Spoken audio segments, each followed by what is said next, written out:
here. Durant looking for the dagger. But I know what I can do. You know who I am. Y'all know who I am. I'm Kevin Durant. Yes! Kevin Durant! I just want to keep going up. You should have hated a little more, 'cause really it ain't doing nothing.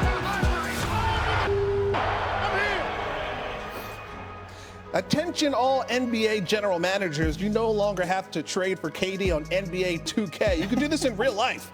Of course, it's going to cost somebody. This is a future Hall of Famer we're talking about. It's Kevin Durant. You know who he is. Plus, you get him without an expiring contract. Now it's only a matter of time where this guy lands. All right, so let's bring in the man who doesn't sleep because he has two phones, always tracking the latest in the NBA. Senior NBA insider Adrian Wojnarowski. Woj, besides the one deleted tweet that Kevin Durant posted on Twitter, he's not talking much, but we know that the Nets are shopping. What's the latest with him? You know, Max, I think that the Nets are trying to create an outline for the rest of the league about the kind of package they would want back in a Kevin Durant trade. And, you know, I think the Rudy Gobert trade to Minnesota, you know, started to frame that, you know, essentially 5 first-round picks for Gobert. You know, I think for Brooklyn, that level of picks, pick swaps, teams could do 4, and then an all-star level player. Those deals are difficult to put together. Teams who would like to be really aggressive with Brooklyn because they know Kevin Durant has great interest in playing for them, Miami, Phoenix, they don't really have the ability to do one-on-one deals with Brooklyn. They need to bring more teams into it. And so I think right now the market is still taking shape.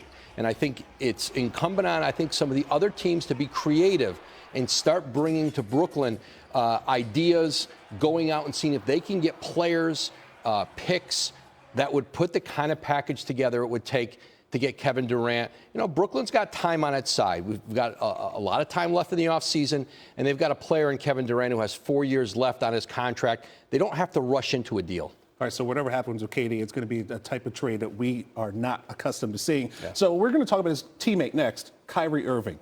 A lot of noise has been made about him. What's his future looking like? Yeah, similar to Durant, you know, I think a very slow-moving market right now. I think certainly, unlike Kevin Durant, you know, I think there's a limited number of teams where it might make sense. I do think there's going to be teams who would like to do deals for him. It's different than the sign and trade he tried to get. That's where teams would have had to have signed him for multiple years. He's essentially on an expiring contract. And I think teams who just need to improve their talent and can take some risk with Kyrie Irving. The Lakers have yet, I'm told, to be aggressive in trying to put a deal together to get him from Brooklyn. That may come, that may evolve with time.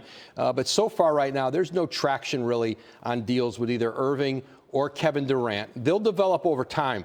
But listen, both of these processes could play out, and they don't have to trade either. They're both under contract. They could bring them back to start the season. I don't think that's the ideal scenario for Brooklyn. I think it's try to find a way to get the biggest haul of assets they can. But again, there's a lot of time left in this offseason and a lot more talks that are coming. You know, with all these accolades that these two players have, the one thing that they haven't done, come on SportsCenter. Good thing we got Woj. Thank you, brother. Thanks. In Fever with 3D Dennis Scott. I'm Jared Greenberg. Over the next 30 minutes, we've got Summer League highlights from the California Classic. Plus, we'll check in on the W. But all eyes in the basketball world still focused on the Nets. Kyrie and KD, at the time that we were producing this show, still members of the Nets, but we are still curious as to what their future will look like. Got to imagine every basketball team in America. You've seen some of those college teams saying they want to trade for KD. Yeah, well, that does not go past the champs as well, according to Mark Spears from ESPN. Mark saying that, listen, it's no surprise that the Warriors have interest in Kevin Durant. Remember, he won a couple of chips with them. So does more than half the league. It's Kevin Durant. You better make the call if you're an NBA GM. It's Kevin Durant. And Spears saying, listen, every team has to do their due diligence. This is not breaking news. It's not as if the Warriors are on the doorstep of reclaiming Kevin Durant. But the question right now is, where do we stand? And we see the topic bar here. The Suns, the Heat, the Warriors, the Raptors, and every other team under the sun wants Kevin Durant for obvious reasons. Yeah, I think Warriors fans may have said, well, what are we talking about? It makes the most sense out of all the teams. Y'all had him last. Y'all won championships with him. He got MVPs with you guys. So why not do your due diligence, look at it, Will it probably happen? Probably not. But one thing about Bob Myers and Steve Kerr, they're going to do their due diligence. They're going to look. They're going to see what they have to give up. Yes, they have a lot of assets. Yes, they got a lot of young guys. So then on the flip side of, you say, does it fit? Well, why doesn't it fit? Right? Like, the personnel's there. You're going to win right away. It's not rebuilding. You know who Steph Curry is. You know who Klay Thompson is. He's going to be better again being another year removed from his injuries. And let's not forget, too, as Ryan McDonough, former Suns GM and our front office Great job, analyst here who's been on with us the last several days, pointed out on day one of this whole saga, you look at the young core of players the Warriors have to offer the Nets that would be enticing, from the unknown of James Wiseman to Jonathan Kuminga to potentially Jordan Poole to Moses Moody. Yep. All those guys, right? It kind of makes sense. You know, it's interesting, though. We've seen DeJounte Murray go for 3 first-round draft picks in a trade. Now Rudy Gobert for 4 unprotected first-round draft picks. Can you imagine what the haul will be that Sean Marks and the Nets are asking for? It's real simple if I'm the Warriors. Draymond, give KD a call. Right. Real simple. Hey, KD, we know what happened. We've had the podcast. We've ironed it out. We've talked about it. You want to rekindle? You want to go ahead and win 2 more championships? You want a chance to get some more MVPs? Steph got his MVP now because the naysayers Steph had to get his MVP. He's got it now. But if you're talking about winning 4 the next 5, all the stuff that's going on social media, he gives you a great chance of doing that. Yeah. Now, listen, let's forget about the Warriors for a second. Everybody acts as if Sean Marks and the Nets need to get this done yesterday. No, take your time. Now, maybe it does get done in the next few minutes or the next few hours. Sean Marks, take your time.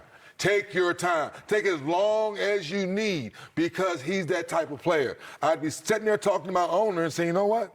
Maybe we shouldn't trade him. We've invested in him. We believe in him. Let's sit down and go to dinner, have a glass of wine, and can we figure this thing out? You and Kyrie, you don't like each other as basketball players anymore, but y'all still boys off the court. So be it.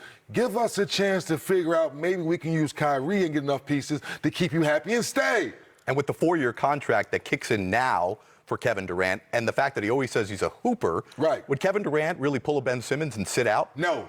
Okay, so I will go on record. I know one thing about KD. He might be, in social media and a little bit of sense that people like to say, but he's not going to fake hooping. All right, we don't know what's going on with KD. We don't know what's going on with Kyrie, but you saw the Chris Haynes report that came out on Saturday night that indicated that talks are progressing between the Nets and Lakers for a potential swap that would include Russell Westbrook for Kyrie Irving. Now, listen, those two can't go straight up for one another. Here's what the aforementioned Ryan McDonough put out on Twitter earlier on Sunday, saying that, listen, he thinks that this could get it done, that the Lakers would get both Kyrie and Joe Harris, who's recouping from serious injury. Right. The Nets would get Russell Westbrook, Kendrick Nunn, and draft compensation. Remember, the Lakers don't have any draft compensation to give until 2027. Right. So let me ask you that. Just on that deal right there, is that a deal the Nets say yes to? If all the picks are in place, because we know they don't have any picks because of the James Harden trade, that's why it would make sense. And then if you make that trade, does Russell Westbrook stay? There's room that he maybe get bought out, goes back to OKC. Right. So there's a lot of conversations there. But then again, are you getting enough back to put around KD to say, KD, I'm going to say this again. I know you've been unhappy. I know this past year didn't go the way you wanted to. I'm not getting rid of you. I'm keeping you. Let me get some pieces, some picks. No, I need some players. Right. You're 33 years old. So let me try to get some more quality players around you. If that doesn't work, then I'll trade you. I'm taking my time. I'm not going, it's not a quick sale. This is not a quick stock. Remember, Russell Westbrook opted into his contract, going to make more than $46 million this upcoming season. Meanwhile, Mark Stein is reporting that LeBron James is now rooting hard for the Lakers to acquire Kyrie Irving, which is amazing because